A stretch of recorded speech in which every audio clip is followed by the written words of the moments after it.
to the pub and check in with what our drink should be. A lot of people wait to decide what they're going to be drinking for the next hour, depending on what Susie recommends. What are we going with, Suze, today? Well, I think, again, a glass of rosé like yesterday would be delightful. Or, you know, a lager shandy could also be quite delicious Can we get away with both? In the sunshine.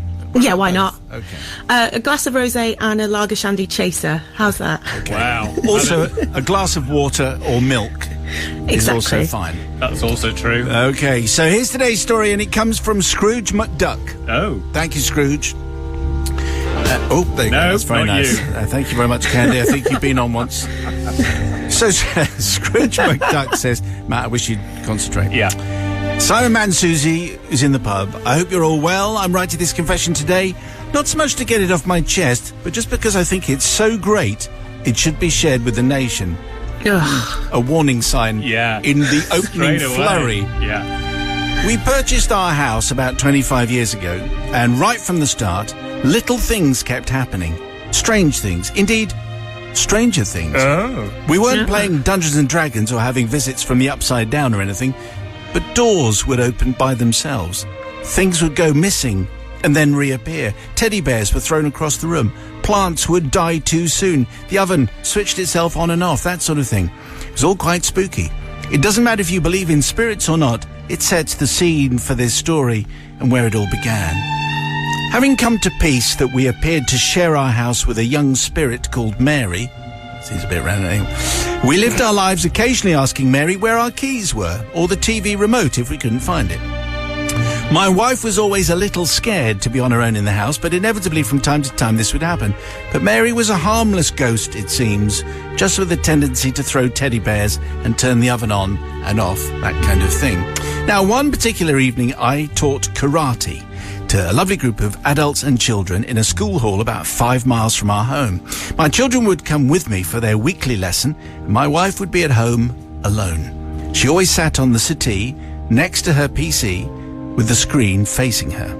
On a particularly eventful week, with Mary the ghost causing quite a bit of havoc, losing my socks on purpose, for example, also hiding the Marmite and rearranging the cutlery drawer, we went out to karate.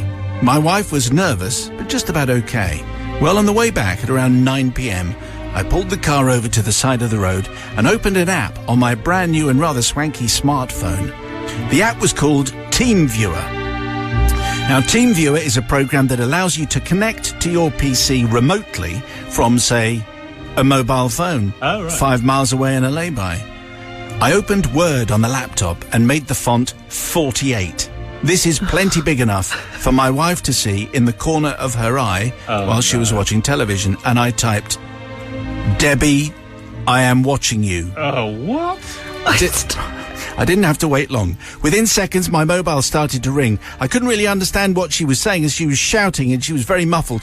"Calm down," I said. "What's up?" I can't tell you what she replied at that time, because you wouldn't put me on the air.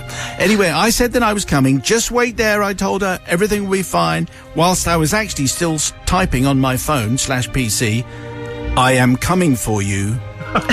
Oh, my goodness. He cannot help you now. Well, my wife, let me tell you, was terrified and screaming something down the phone. She then ran out of the house and was halfway down the road before I could explain to her that it was me. And it was just a prank. When I arrived home, Father Simon, about 50 minutes later, she was still outside, shaking, very scared and surprisingly angry, I thought. I was doubled over and I had stomach pain from laughing so much. Now, I don't look for forgiveness from my wife, as I see pranks in the family a fair game, and I wouldn't get it anyway, even if I asked for it. And at the end of the day, what is really important is that I get forgiveness from the crew. So before you decide... Yes. But before you decide, though, you need to consider, what is life without laughter? Well, that's true. A good point. And what of Ghostly Mary? Well, as time has gone by, our spirit visitor causes less and less problems, fewer problems, in our house, to the point where when something is missing nowadays, it's probably just our own old age or forgetfulness. Well, it's a very interesting tale from Scrooge Mcduck. I'm not sure he comes out of it quite as well as he thinks he does. No.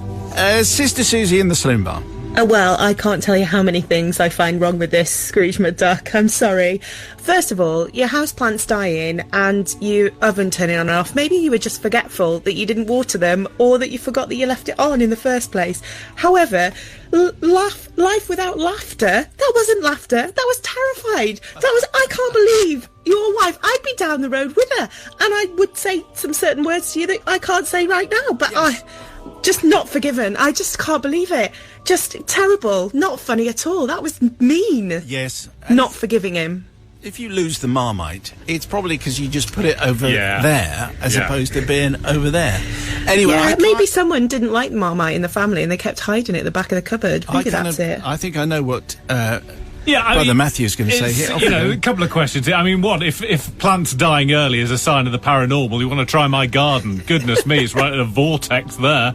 And also, what's he doing teaching karate to kids and adults? I know where my money's going. Straight on the adults. Toss them around all over the room. I am going Maybe to he forgive. teaches them separately. I don't think that's the heart of the story, I really. understood it as them both together. They're just too big. I am going to forgive just because, I mean, actually, you know, finding a reason to use that particular app because I've got it on my phone and never used it. So, you know, being able to type a little message to your loved ones, I mean, it wasn't probably my choice of words, but it definitely worked. And for that reason, I choose to forgive.